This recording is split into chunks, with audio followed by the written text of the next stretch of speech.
Hi guys, welcome back to Miniature Adventures, and we are on the shaky cam today, mainly because this thing is massive, absolutely humongous.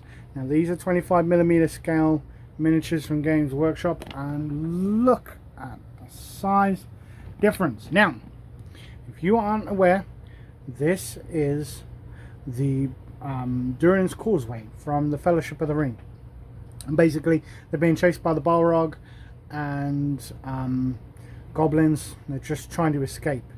So this is before Gandalf, spoilers, goes against the Balrog. This is literally they've just escaped from Balin's tomb, and they're trying to go through. So I really love this set. Now I'm going to butcher the name, but it comes from a company called Tzali Miniatures or Terrain. You'll find them on My Mini Factory, and it is absolutely a beast. I printed this on my Bamboo Labs A1. I would say it took about a week to print. I did have to use supports in a lot of it, and I used the Anycubic grey filament. Now I printed this at standard settings, and it comes in multiple pieces. So here there's two, and this, if we pull this, comes away. So we've got this, that's a piece, that's a piece. There are 4 pieces for the big piece there, so 4 pieces there. Then that's 2 pieces, that's 2 pieces, and I believe this is 1 piece on its own. Probably took about, I want to say, 3 rolls of filament, 3 kilograms. So you're looking at about 30 to 40 bucks, give or take. But if you were to actually buy a terrain piece like this, you'd be looking in the hundreds, like you really would. And it is absolutely fantastic. Just look at this. I can just imagine, you know, playing this scene out where they're running down, and then the bit where, you know, the Aragorn is going to toss Gimli.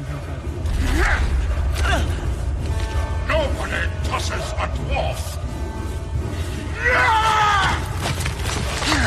Not the beard! You know, trying to escape, and they're all running down, and then it obviously leads down to here, which you can then connect, which I will. I'm going to connect this to the Bridge of Khazad-dûm. This is all going to be mounted on a board painted black, and it's going to have foam core, so that I can do, basically, so I can do lights and stuff, and have kind of flickering lights. And then I'm probably going to do a piece here, because there's a piece there and a piece there. I want to put a doorway up there because it doesn't come with a doorway. But just as a terrain piece on its own, this is beautiful. And if we zoom in, you can see the level of detail on this. It's just absolutely fantastic. Kind of like move this across. It all sits nicely together. All really does kind of sit and compare. And sorry about any of the messes in the background. We're still trying to organize the studio a little, but it allows me with the shaky cam to kind of show you everything. Now I do kind of wish that you could have like built and separated that piece, but you know, that's just me being picky. I love the outcroppings here. All the stonework is absolutely beautiful. The rock work is beautiful. It's really going to, and it's not really going to need much painting, honestly. I may paint the rocks slightly different, but the stonework itself probably just needs a wash, and that's it. And then this, I don't think this was in the movie, but it kind of goes this way, so you could use this, have a little alcove here, and that's where the goblins come through, which would be really kind of cool. And like I said, I'm going to build a piece here, so I'll probably put a doorway, some archways, you know, kind of to mount some goblins to shoot across at them, and then yeah, and then it leads down to here, which is just beautiful.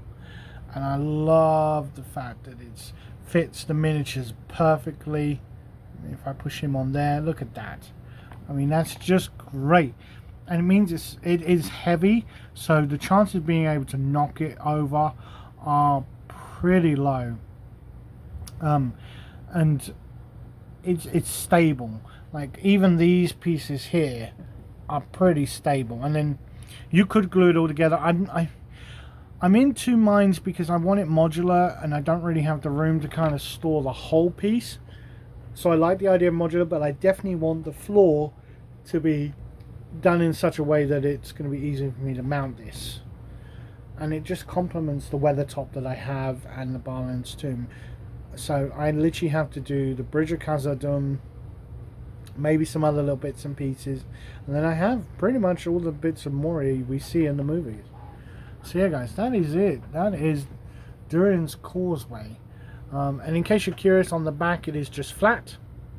There is a bit of terrain on these textured. They are like that, but on this piece it's completely flat. And then if we go around here, you can kind of see all that stonework and brickwork just fits and matches so well. Like I said, I didn't use any other settings except standard settings. I could have probably pushed it up to high quality, but I don't think it really would have benefited much. So hopefully guys, we should be able to have a battle report for this soon, for all of it, including Weathertop and Barman's Tomb, because I really do want to get into those. So if you have any ideas maybe on painting it, I'm really up for listening. Tell me what you think in the comments. Would you print something this big? Would you play on something this big? So that's it guys. Thanks very much for watching, and we'll see you next time.